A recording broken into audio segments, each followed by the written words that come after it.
Hi folks, we're going to take a look today first at some general ideas and a model of motivation, and then how that would apply specifically to online learning. But before we do that, what's the problem? And here's some statistics I know about higher education that simply show we have a motivation problem in online learning. And the problem is partly due to success. More students are involved in online learning than ever. We don't really have statistics since COVID started, but even before COVID, there was strong evidence that it was growing. We've got 31% of all students in higher education in 2016 took at least one online course. However, many students who begin online courses don't finish them. How many is a matter that's seriously up for debate. The low estimate of who doesn't finish online courses from BART in 2012 is it's about 20% more than in face-to-face classes. But a high estimate from 2009 says it's 6 to 7 times as many as face-to-face. And I think that probably came from the fact that Patterson and McFadden included MOOC courses, whereas I don't think BART did. But at any rate, it's still too many. And because of that, because of this dropout or fade out problem, the received wisdom, if you read the research right now, is that only some students will be successful in online learning. That students need to be highly motivated, self-disciplined. Often these are the same students who walk into online learning with higher GPAs, and that those are the only students who are going to be truly successful in online learning. Well, that's a problem because, those students are going to be successful in all kinds of learning, right? Highly motivated, self-disciplined, with higher GPAs going in. Duh. Okay. But also because the students who really need online learning are not those students. The students who really desperately need it, again, outside of the pandemic situation, are the students who are trying to work a job, raise a kid, and go to school. Or the students who are too far from the school they want to go to, and so they feel kind of disconnected and stuff. So in a way, all that stuff about who are the ideal students for online learning is eliminating the majority of the students we really need to be serving. So, this is just a cartoon that I like. And basically it shows that you can lead a horse to water, but you can't make him drink. Well, the fact is, even if a student doesn't drop out of online learning or vanish, you can keep them there, but you can't make them learn. People only learn when they are cognitively engaged in what you're hoping that they will learn. Okay, so that brings us, before we look at what motivates online students, it brings us to a very important question, and that is, what do we want them to be motivated to do? And in order to look at that question, we have to look at part of motivation theory that's called goal theory, okay?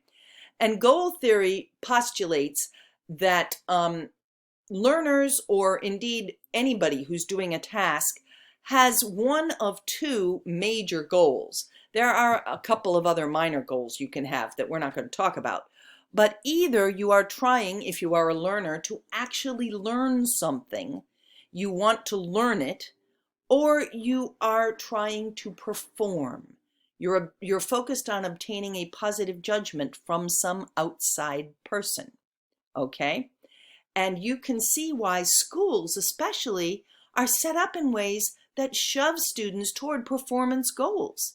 The more that you tighten down your assessment and say, well, we're going to be holding you accountable here, we're going to be grading every step of the way, the more you get students who are interested not in what they can learn necessarily. They're not saying to themselves, well, gee, I really want to understand this. What they're saying is, I need this grade. Now, in real life, of course, we hope most people have a mixture of these motives, just as you do in this class. you do need a decent grade in this class. There's no doubt about that. You need the 3 credits. Most of you are going for degrees or certificates, and you have to have it. But part of my job, when I talk about motivating students to engage in learning, part of my job as a teacher is to make that learning goal more relevant to you. Not that the performance goal is going to disappear, but that the learning goal takes over and becomes the key thing. That you think, I really need to understand this because, and there's where we're getting to talk about the motivation model. Because why? Okay? Here's the expectancy by value model of motivation to learn. Basically, if you've had Edit 6400, you will know that you've seen this before. It's the most commonly understood or recognized model right now. It's based, the one that's most recognized is Eccles and Wigfield's expectancy value model of achievement motivation. I've added a few things here and there to their model because I think they're important. I have people listed that support each chunk, or the chunks that are in fact supported mostly by research. But basically what this model says is I am motivated to learn something by 2 factors that have to work together. One is, do I think I can learn it? That's expectancy. And the second one is, do I value the learning? Does it have value for me? Okay, and the reason I say these 2 have to work together, that's why there's a time sign in the middle there, is that if you don't think you're capable of learning it, it doesn't matter how important it is to you, you probably aren't going to be motivated to try. By the same token, and this is a big problem with gifted kids have high expectancy. They know they can learn the stuff you're trying to teach them, but they look at it and say, who cares? I don't care. This is stupid. So it has no value. You gotta have both of them. If either one of those is 0, you've got very low motivation to learn. Now let's look at the individual pieces, because we know of at least 5 factors that influence expectancy and another 5 that influence the value. Okay, here's expectancy. Will I be able to learn this stuff? First thing that influences that is self-efficacy. How good do I feel about my learning abilities in this area? Self-efficacy is mostly context specific, but is also general. It's really kind of interesting. Okay, so if I'm the kind of person who has always struggled, as I have, for example, in physical education, I'm klutzy. I was as tall as I am now, which is 5'11", when I was in 8th grade. I had like an extra foot on my hands and feet and everything. So even today, if you tell me, oh man, we're all going to go play softball, and I say, nah, I'm not very good at that. That's okay, we'll teach you. I have low self-efficacy in sports. The only thing I'm good at is horseback riding, and I can swim decently, okay? But my self-efficacy in sports is fairly low. On the other hand, if you say, well, we've got this thing that needs to be read, and somebody has to make sense of it, and it's a real bear, it's really hard to read, just hand that to me. I'm fine with that. I've got a high self-efficacy in reading because I've never run into anything I couldn't read if I tried hard enough, or at least not for many, many years. Okay. And then people also have a general sense of self-efficacy. If you have mostly been able to do what you tried hard to do, you will have a general sense of self-efficacy. Okay? Now, let's talk about growth mindset. Okay? Growth mindset, which is a term that Carol Dweck originated, basically is, do you think that people come with abilities one way or another? It's kind of born in you. Or do you think that effort and learning can develop them? So if you don't have a growth mindset, which she originally called something else, but this is a much better term. If you don't have a growth mindset, you think, okay, some people are just born good at blank. Okay, some people are born good at math, but my whole family's not good at math. I've never been good at math. I just don't have a math brain, is what people will say. That's not what I'm saying, but I'm quoting. Okay, that's the opposite of a growth mindset. Whereas if you have a growth mindset, you believe, okay, right now I'm not good at math, but if I put in effort and I have help, I can get good at it. Okay? Growth mindset is really motivational. Unfortunately, again, in schools especially, we teach kids not to have growth mindsets. We put kids in ability groups that kind of implies, okay, you start off in the low group and then in high school you're in the low tracks, so you're obviously stupid, right? You can't learn.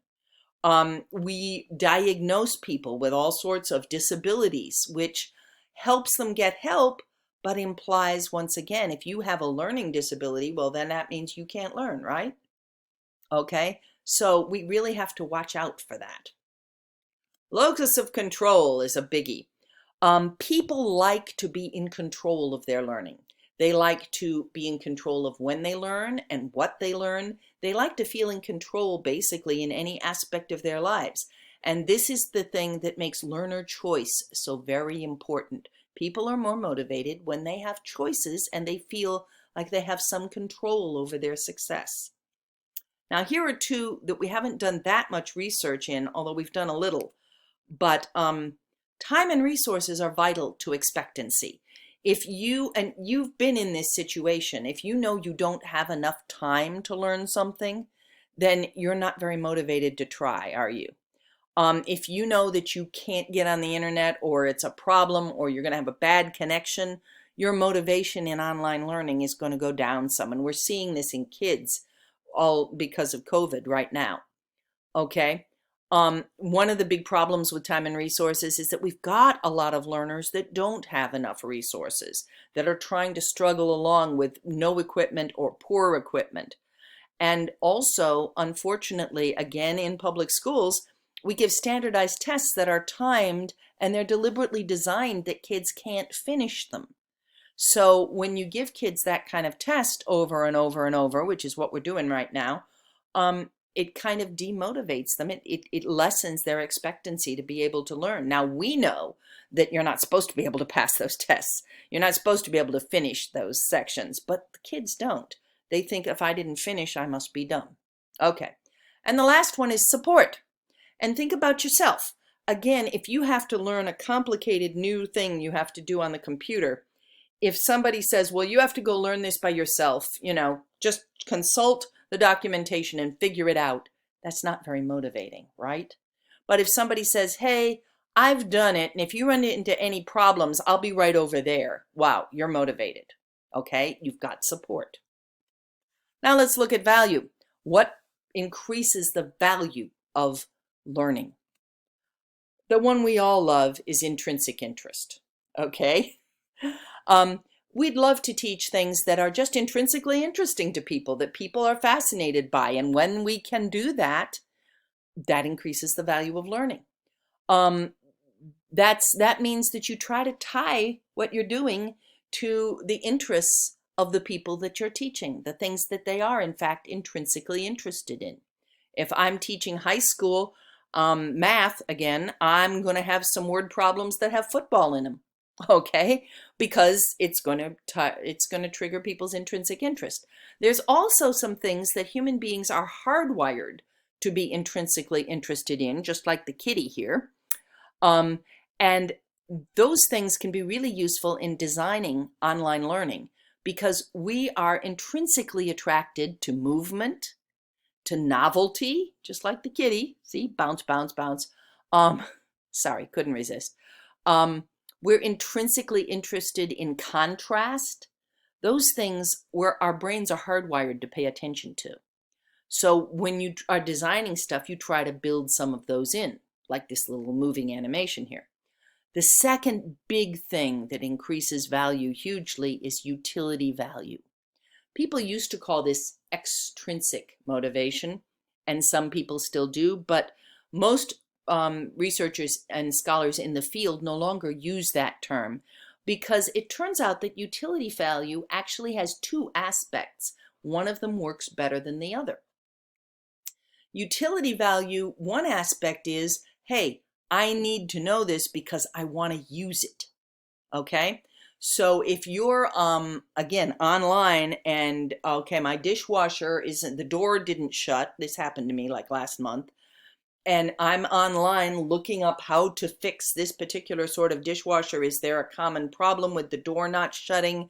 Okay, I'm reading through all this technical manual stuff, and I am not a mechanical kind of a person, but I am highly motivated because I need my dishwasher to work. Okay, that's utility value. We do a lot of things due to utility value. Um, Most of us would not be working if we weren't getting a salary. That's utility value. We're doing it because we need something else from it, either a fixed dishwasher or a salary or something.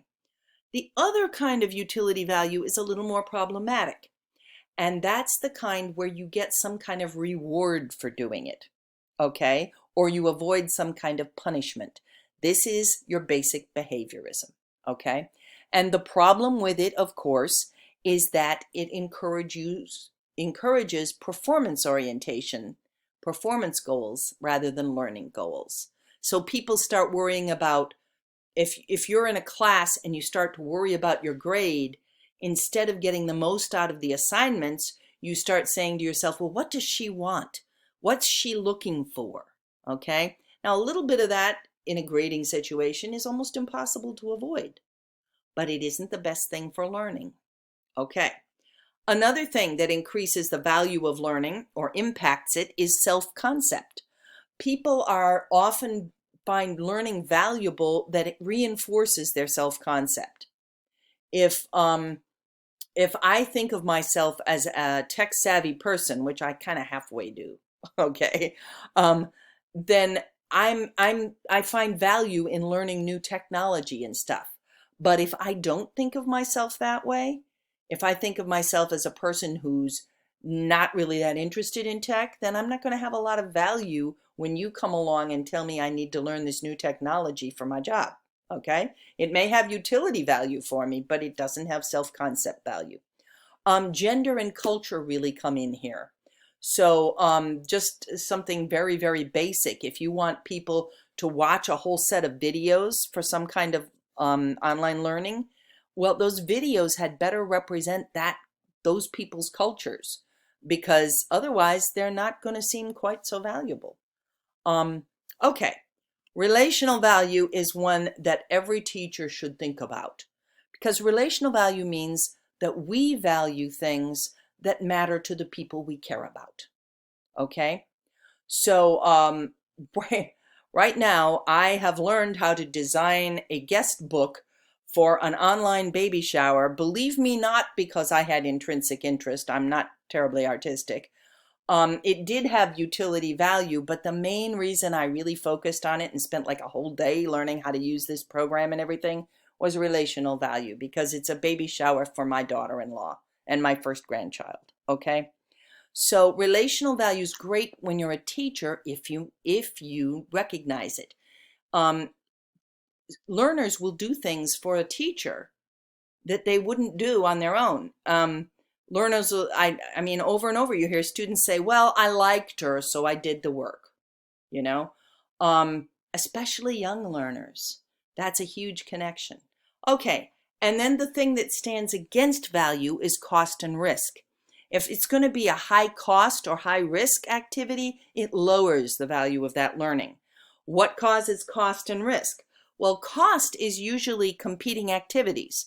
And I know that you're all dealing with that problem right now. So you think, well, I should really do that reading for Edit 7520 or whatever. But I've got to get ready for school tomorrow. I've got to get ready for my job. I've got to take care of my kid. I need to put my kid to bed, whatever. Okay, you have competing activities. And when that happens, the value goes down for you of engaging in the learning. And also if it's very risky. And this you see a lot if people are afraid they're going to be embarrassed. So if you go into, say, an online synchronous learning session at work, and you feel like other people are going to look at you like, well, why doesn't he know this? You know, what's wrong with him? Why isn't he, you know, and you're not going to answer questions because you're afraid to look stupid. And, you know, you're going to not even engage very much in the activities because you're feeling so self-conscious That's partly self-concept, but it's also because it's high risk to participate. If you participate, you might answer wrong. And that means that you're afraid everybody will look at you funny. So risk can be emotional. It's not usually physical. Most learning that we do online is not got physical risks, but it does have emotional risks. And so those matter too. Okay, so now that's an overview of all of the motivation. There's the model again. Now let's look at online. And interestingly, we see two different sets of motivation related to online learning. One is, why do learners choose to do things online? And you've got some research cited here. I'm going to give you the link that will tell you where all these articles are, but we're not going to talk about who said this. But we do have research supporting these. And basically, we know that people who choose to take online classes or degrees, and again, this is not applying to K-12 students because until recently, that wasn't a big issue in online. And of course, now it is. So people who choose to take online classes feel competent with technology typically, and they believe that the content won't be very difficult. When you ask students why they chose to do a particular class online versus face-to-face, they would typically say, well, this class is going to be easier. They don't choose, in the past, they have not chosen to do really what they think of as challenging classes online. They'd rather do that face-to-face. So basically, they choose to do online when they have high self-efficacy. They also choose it because they want more locus of control. They want to be able to do it at their own pace or at their own time, so they can do it at night or in the morning, that kind of thing. They also think, often they think that they're going to get an advantage in terms of time and resources. Many students, unfortunately, think that online courses are easier, or they take less time, or perhaps they have competing times and they just can't schedule a face-to-face course, or they can't get there. So those are all expectancy kinds of reasons that people take online classes. There are two big value reasons. One is utility value. They need this degree, they need this class for one reason or another, and this is the only way to get it. And interestingly, often, like I said, they will take online classes for the content they think is less important. If you talk to like undergraduates, they'll say, well, this wasn't in my major, so I took it online. Okay. Cost and risk. Online education sometimes is less expensive in tuition or costs less in terms of travel or having to live there or something. And another thing that students tell us is that they like learning online because they can watch a video over and over. They don't have to catch it right then. They can make mistakes like, a lot of the quizzes that are set up, like in the one class that I use quizzes, they're set up so you can take them over and over and nobody sees your mistakes. So some students tell us that's important to them. These are all the reasons they choose to go online. Now let's look at the other side. Why do learners disengage with online learning? And disengage I use deliberately because I don't necessarily mean they quit, but cognitively, mentally, they disengage. They're just clicking through, okay? We know a lot of reasons that people disengage with online learning, and it covers all of these. Self-efficacy. Online learners are more likely to lack the prerequisite knowledge, and technology or navigation problems can make learners feel very incompetent.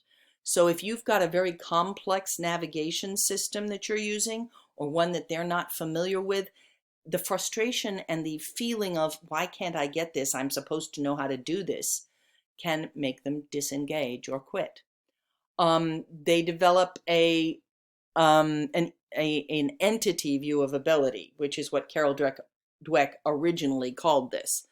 An entity view of ability, if you experience early failure or frustration, you often come to believe that you're just not good at this.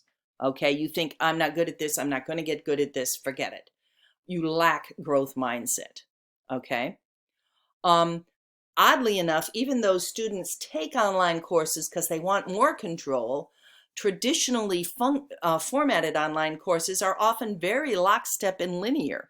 So when you talk to students, they say, I am so tired of that continue button. You know, you must do this before you continue, and then you hit the continue button. You know, I'm just stuck lockstepping my way through. I don't have any choices. I don't know where I'm going. I feel like I'm not in control. One of the biggest things that online students tell us is that they lack support. They feel like they're left on their own. They don't have a way to get answers to their questions or help when they run into a problem. Time and resources can be a problem. Often an online student will have many, as I said, many other competing life activities, as most of you do. Whereas a student who suspends their whole life and moves to a university to take classes is going to have fewer competing activities. And also resources. All the time, I have students, and some of you are in that position where your internet is not terribly reliable. And most of you have pretty good tech. But if somebody's trying to use an old computer or spotty internet, again, that can be very demotivating. Now let's look at the value. Again, if you're going to talk about a traditional asynchronous online course, which, as you probably know by now, is not my favorite sort, it can be very repetitive and boring. You read it or watch it, and then you've got a quiz. You read, watch, or listen, you've got a quiz. You read, watch, or listen, you've got a quiz. It just sort of keeps going that way. That doesn't spark intrinsic interest in people. If the instructor doesn't make a particular effort, online students often will have trouble connecting what they're learning to real life. They may have no other purpose than I have to get this grade, this class, this degree to get where I want to go. Okay? Self-image. Online content or process can be identity non-inclusive. This happens to gender. If you're talking about technology classes, a lot of times women feel at some disadvantage. Most of you do not, but that's because you're in this kind of degree, okay? But if you're taking an online course in English and you've got, you know, guys who are like, oh yeah, I can do this and I can do that and I can use this program, and sometimes girls feel a little, women and girls, sorry, female people, feel kind of like, oh, I'm not good at this. Culture can be a huge issue. Age, interestingly, is a major issue. Sorry, I don't know why my computer's trying to do that. Older people often, and several people who just entered our certificate program said to me, you know, I'm older, is this going to be okay? Or I'm going to be older than everyone else in the classroom, which luckily I was able to reassure them they wouldn't be, because I'm older than everybody pretty much. But it can make people feel like this isn't for me. Relational value is hugely missing. That's the other big thing that students in online learning tell us. The first thing they tell us is they feel like they've been left on their own, and that relates to the fact that they often feel they have no opportunities to interact with peers, and they don't know who the teacher is, and they're going to be hard to reach, and they can't read them, so they're afraid to ask a question. They just feel real disconnected. And we already talked about cost and risk. Other priorities and activity can crowd out time and energy and money, as you all know, for online learning. So that's what I wanted to talk about this time, to give you kind of an overview of motivation theory itself and how it connects to this. And thank you.